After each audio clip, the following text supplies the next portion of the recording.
Pregame.com. All right, Fez, you're firing early and often when it comes to the NFL Week 1.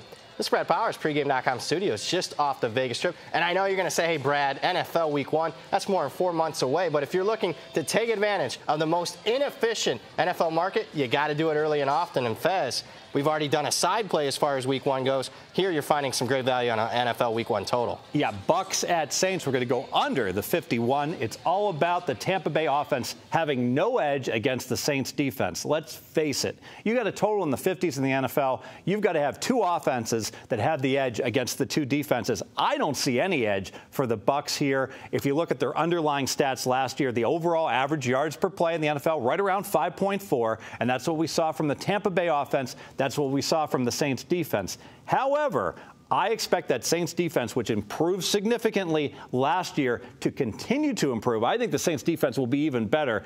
I can make the case the Saints D will actually have the edge in this game against the Tampa Bay offense. And let's talk about that Saints defense. For years, I mean, at least the narrative about the Saints defense, they were terrible. I mean, you look at Rob Ryan as a defense coordinator, was a dumpster fire.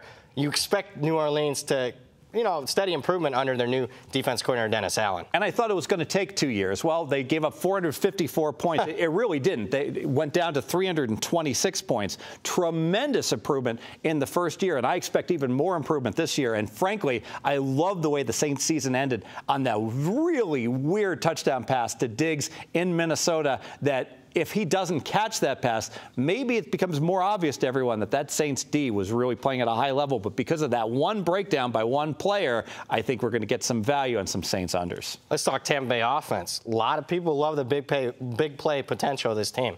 Yeah, so you got the glitzy wide receivers. Oh, you can't cover Mike Evans. You got Deshaun Jackson. Well, you know what? I just do not believe in Jameis Winston. I think that he's a slightly below average quarterback. I do not see the improvement. He's got to prove it to me that he can make it happen. And even if he racks up a lot of yards, he's got to show me that he can score in the red zone. I just don't see this happening and the improvement occurring going forward in his career. And you look at Tampa Bay specifically, their performances last year, they struggled to put some points on the board when they're on the division road. Yeah, so they scored 20 points, 19 points, and 10 points in their 3 road division games. And the really bad performance was at these very Saints. All right, you say 10, I say 31. That's the points scored Tampa Bay on this New Orleans Saints defense, Week 17. Any concerns there?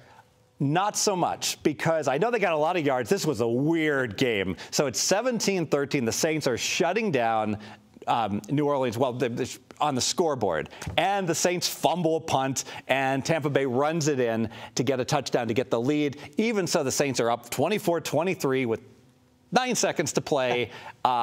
Weird touchdown pass. Touchdown pushes the game over, and really was a bad loss for the Saints, cost them the number 2 seed in the playoffs. So what I love about that game is a misleading final score, and these teams just played Week 17. Familiarity, divisional rivals, that promotes more of a chance of the defense being able to know exactly what's coming on offense, like under even more.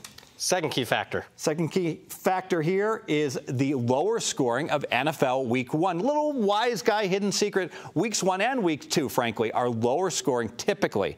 Not always, but last year that was certainly the truth. We saw unders go 10-2 on Sunday to the under.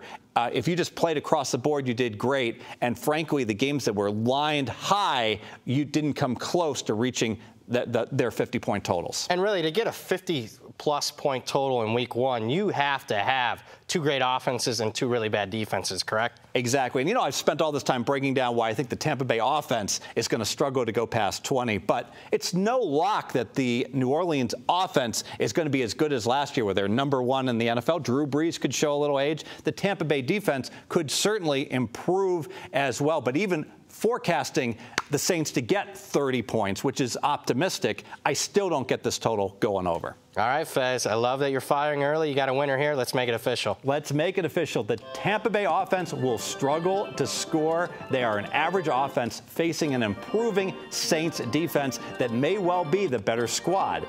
And NFL Week 1 games are often lower scoring. Last year, Week 1, Sunday games, 10-2 to the under. The Fez math loves the under 51. More videos, pregame.com.